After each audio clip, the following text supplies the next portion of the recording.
prevenir? Cláudia de Bulhões, muito obrigado, né? Primeiro pela sua audiência, ela que está sempre ali na internet mandando também os seus comentários, mas hoje aqui em estúdio falando dessa doença tão importante, né? Que lamentavelmente tem aumentado também os casos do mal de Alzheimer. O que é e como prevenir? Por que o interesse em lançar esse livro, Cláudia? Por que essa pesquisa, naturalmente, para apresentar dados também agora nessa obra? Bom dia. Bom dia, Marcos. Bom dia, Moreira. Bom dia a todos os telespectadores e ouvintes. Eu não estou acostumada com telespectadores. Agora é telespectadores e ouvintes, com certeza. Mas seja bem-vinda e fique à vontade, Cláudia. Muito obrigada. O mal de Alzheimer, ele já existe há muito tempo. Ele era camuflado com várias outras informações. Mas eu me interessei muito pelo seguinte, porque quando eu estava morando no Rio, eu fui dar aula na Univert, que é a Universidade Aberta da Terceira Idade. E eu vi as senhoras e os senhores com alguns problemas de lapsos de memória. E depois eu tive, assim, 12 anos de convivência com um marido que teve mal de Alzheimer. Então eu sei de perto. O dele diagnosticado mesmo. Diagnosticado mesmo. Sabe? E é uma coisa terrível. É como se o espírito saísse do corpo e o corpo ficasse perambulando. Sabe? Porque no Alzheimer temos 3 fases. A fase inicial, a fase intermediária e a fase final. Ou seja, isso é uma divisão didática para poder se entender como é a doença. O primeiro sinal do Alzheimer é o quê? É o esquecimento? É o esquecimento. Agora, eu tenho muito receio, porque às vezes a pessoa tem um foco direcionado, certo? Eu estou só direcionado para escrever o meu livro. Então eu saio dos outros focos. Começo a esquecer alguma coisa. Isso não é mal de Alzheimer. Eu tenho que falar Alzheimer, porque é alemão, né? E tem o R no final bem forte mesmo. Agora, para diagnosticar é muito difícil. Porque o diagnóstico feito mesmo, sabe, é depois que se tem a negativa de várias doenças, inclusive o síndrome Korsakoff, que é aquela que quando a pessoa toma muitas bebidinhas, né, o espírita fica meio aloprado. Certo. Você me conhece, né? Aí começa a ver bichinho, começa a ver alucinação. Aí tem várias outras doenças que tem que ser por eliminação até chegar no Alzheimer. Exato. E porque o Alzheimer mesmo só se diagnostica, vamos dizer assim, se diagnostica, mas só se tem essa prova concreta através do exame patológico. E o exame patológico, claro, só é feito depois que se morre. Que complicação, meu Deus. E é uma doença que se instala no cérebro e tem tendências, existem grupos na sociedade que tem mais tendência a ter Alzheimer ou não? Olha, é o seguinte, eu contesto muito esse negócio assim, o sedentarismo ocasiona Alzheimer. Tem muitas pessoas, muitos grupos de familiares que têm Alzheimer. Então o sedentarismo tanto faz a pessoa viver em movimentos físicos, ginásticas, mas qualquer coisa, já tem aquela genética. Então tem que ter a prevenção, sabe? Não é que essa prevenção, eu tenha a ousadia de dizer assim, isso vai evitar o mal de Alzheimer. Não. É uma prevenção que pode, ou, vamos dizer assim, deixar o mal de Alzheimer mais para diante, né? Retardar, né? Obrigada, retardar. Ou então, realmente prevenir, não ter o mal de Alzheimer. São os exercícios mentais. Mas é interessante, sabe, Marcos? É porque as pessoas não sabem. E aqui no nosso livro, a gente diz a diferença entre arteriosclerose e Alzheimer. Ainda tem essa confusão? Tem. E tem demência senil também. Nossa, tudo doenças que atingem o cérebro com características parecidas. Exatamente. Né? E aqui nós temos no nosso livro também... Você está em qual página? Fala para mim, estou acompanhando. Deixa eu botar os óculos, tá? Porque o computador... Você está acompanhando aí a entrevista de Cláudia de Bulhões. 43 a página. Ela que está lançando o livro Mal de Alzheimer, o que é e como prevenir. Você está sofrendo com esse problema em casa? Ou alguém da sua família aí já foi diagnosticado? Você pode interagir comigo. Estou na página 43. Pode falar. Essas aqui são as doenças, né, que tem que ser afastadas, a possibilidade de tê-las para poder ser diagnosticado o Alzheimer. Agora, eu tenho muito receio. Eu não sou neurologista, eu sou psicóloga. Então, eu não posso diagnosticar certas doenças. Clinicar, né, para a doença. Você pode ajudar na identificação. Nem diagnosticar, certo? Eu posso ver as coisas emocionais. Mas diagnosticar a doença é meio problemático, eu não posso. Então, para isso, tem que ter o neurologista, certo? Agora, eu tenho muito receio, caros ouvintes, amigos e os doutores, médicos, me perdoem, né? Com a tal da iatrogenia. Você sabe o que é iatrogenia? Faço a menor ideia. É o seguinte, é você não ter uma doença e de repente toma tanto remédio para combater aquela doença que você termina tendo a doença. Que coisa. E o que acontece? Agora, isso no mal de Alzheimer pode ser uma coisa que ocorra, como em todas as doenças. Porque como é que você vai afastar uma atrofia cerebral provocada por alcoolismo se não tiver pelo nosso sistema do SUS? Que coisa. Como é que você vai afastar a deficiência grave de vitamina B pelo SUS? O neurologista não tem essas armas na mão. O psicólogo também não tem.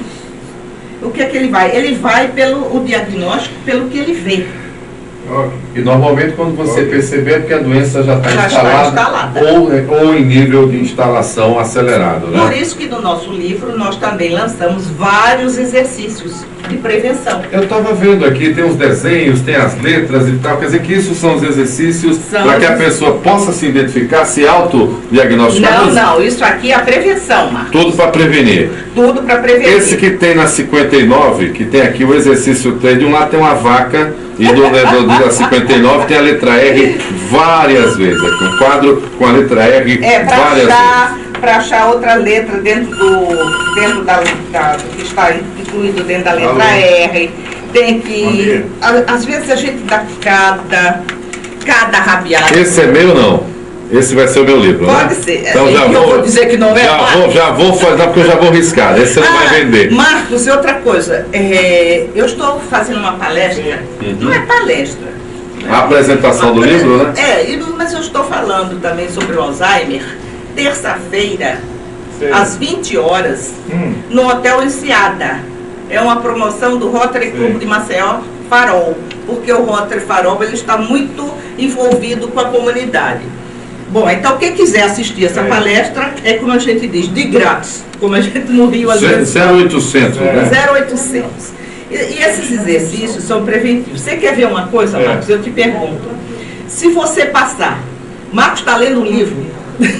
Marcos, não, eu estou fazendo um exercício para ver se eu estou mal. Eu vou te fazer uma pergunta. Se você ultrapassa o último colocado, em que lugar você fica?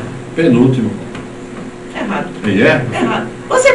Alguém pode ultrapassar o último? Cai dessa, né? Pronto, mas isso é que você dá um desafio. Não, mas é isso que o nosso livro propõe. É uma série de coisas assim que a gente tem que objetivar o sentido da coisa. Você quer ver coisas infantis que a gente brincava? Você quer ver uma coisa? Aí você repete 200 vezes. Mate. O que a vaca bebe? Leite. Não. Mate? Não. Água. A vaca bebe água. Ô, Moreira, a vaca bebe água, Moreira.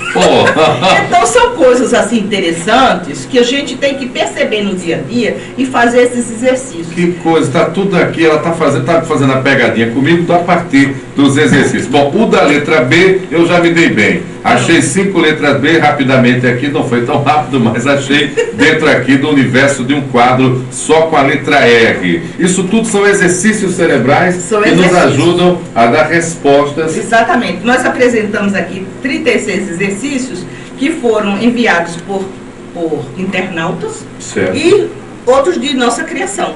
Tem outro exercício aqui, lombo. Moreira, quem descobriu o Brasil? Pedro Álvares Cabral. Você pescou. Tem que dar a resposta. Ele já sabe das tem que dar resposta imediata, rapaz. Foi igual a minha do Meite e Meite, eu disse que a vaca bebia leite, a vaca bebe água. Porque é interessante, sabe, Marcos, a gente entender que o Alzheimer, ele ataca os neurônios. Ele é oriundo dos neurônios. Os nossos neurônios ficam ressecados. Os neurônios, eles moram na caixa craniana, que é no cérebro. Que o cérebro é um órgão que fica na nossa cabeça, feito uma couve-flor. Pronto, eu te ligo. E então eles vão secando. Eu estou falando assim para que todos conheçam e entendam o que é o Alzheimer. Não, de forma porque se eu explicar muito bom. Placa senil, não sei o quê. Fala como você está falando mesmo, está ótimo. Se eu explicar essas coisas assim, vai ficar muito complicado até para mim, porque eu sou uma pessoa muito simples. Eu não tenho a menor pretensão de ensinar Alzheimer. Eu estou curioso para saber o seguinte, o Alzheimer, ele tem idade para começar a acontecer ou está fora de cogitação? Pode ter uma carga genética que faça um jovem também apresentar Alzheimer? Aí é a Cláudia que está falando. Certo. Né? Porque as pesquisas existem muitas, mas pesquisa é igual a pesquisa de eleição, que a pessoa tem... Você nunca viu pesquisador, né? E outra coisa, você vai, e de repente cai do cavalo, né? Bom, então é o seguinte, dizem que a partir dos 60 anos, eu já peguei com 50 e poucos, eu já pesquisei. Já encontrou pessoas? Já, com pessoas com Alzheimer. Agora, pessoal, cuidado, esquecimento, é falta de foco no objetivo, que você está focada em outro objetivo. Não vamos achar que todo esquecimento é Alzheimer, senão daqui a pouco está todo mundo já na fase final ou fase intermediária, porque a gente tem que entender, logo antes de entrar na fase inicial, fazer exercícios preventivos. Você quer ver uma coisa? O nosso corpo, nós temos 2 hemisférios no nosso corpo. Temos o hemisfério esquerdo no nosso cérebro, na nossa cabeça, vamos falar assim, e o hemisfério direito. O lado direito do nosso cérebro, ele manda do lado esquerdo. É o contrário, né? É sempre o lado contrário. Né? A gente trabalha em X. Então, sempre que nós pudermos, nós temos que... no nosso livro tem também um exercício para ver quem é destro ou é canhoto. Então, se a gente é canhoto, vamos trabalhar, tentar exercícios com a mão direita. Isso. Né? Mas não como antigamente, que as pessoas obrigavam, até batiam, né? Para a pessoa, quando era canhoto, só escrever com a destra. Isso é do seu tempo, né, Moreira? Eu faço isso no computador, né? Eu normalmente escrevo com a mão direita, mas só opero o mouse com a mão esquerda. E no futebol eu sempre chutava com a perna direita e passei a desenvolver a chutar com a perna esquerda, até para fazer mais gols mesmo, né? Mas termina sendo um exercício também para o cérebro, muito bom. Né? E outra coisa, essa sua bilateralidade é um indício de que você é um homem inteligente. Muito obrigado. Porque... Vou adicionar isso ao salário, viu? O Moreira da Silva está dizendo que tem a participação de um internauta nos acompanhando também nessa entrevista pelo portal Mais.l. Quem é que está por aí, Moreira? É a nossa companheira Isolda Herculano, viu? Ela diz o seguinte: Marcos, meu avô sofreu com mal de Alzheimer por mais de 10 anos e faleceu ano passado. A doença é realmente muito devastadora, tanto para o doente quanto para o cuidador e a família. Os primeiros sinais são silenciosos e se confundem mesmo com os sinais típicos da terceira idade. Como o lapso de memória parece inicialmente algo inocente, mas a evolução é muito triste. Precisamos mesmo aprender a lidar com ela e compreendê-la, já que a incidência do Alzheimer é cada vez maior. Ela está falando do aspecto também de quem conviveu com a pessoa doente. É porque eu tenho um grupo de apoio ao portador, à família de portadores de Alzheimer. Porque a família, ela termina, toda pessoa que trabalha muito com uma doença, com alguém doente daquela doença, adoece. Não necessariamente daquela doença, mas adoece. Passa a sofrer também, né? Então elas têm que ter apoio emocional, psicológico e até troca de ideias. Porque conviver com, eu chamo Alzheimer, esse título fui eu que dei, né? É muito problemático, porque quem está já portador na idade avançada, você imagina que a nossa cara ouvinte aí deve estar sabendo que ela conviveu também. Ela é jornalista aqui do Sistema, está sempre ligada na Rádio Jornal. Ótimo. E aí ela está, inclusive, vivendo um momento especial, vai ser mamãe esse ano e está acompanhando aí a sua entrevista. É a Isolda Herculano. Então eu desejo a ela um bom momento. É. A pessoa na fase avançada praticamente vegeta, com Alzheimer, praticamente vegeta, né? Porque a fala torna-se vagarosa, não tem raciocínio e, na verdade, não sofre, porque saiu do ar. Não percebe os sentimentos, os problemas ao redor. Nada. Inclusive não tem controle da bexiga, não tem controle de intestino. Volta a ser criança, Mas a criança é diferente, entendeu? Porque a criança, ela não tem o controle numa determinada fase de vida dela. Ela evolui para resolver isso, né? E o mal de Alzheimer, ele vai evoluindo, esse termo eu acho terrível, ele vai involuindo, né? Para ficar pior. Evolui a doença, evolui o ser humano.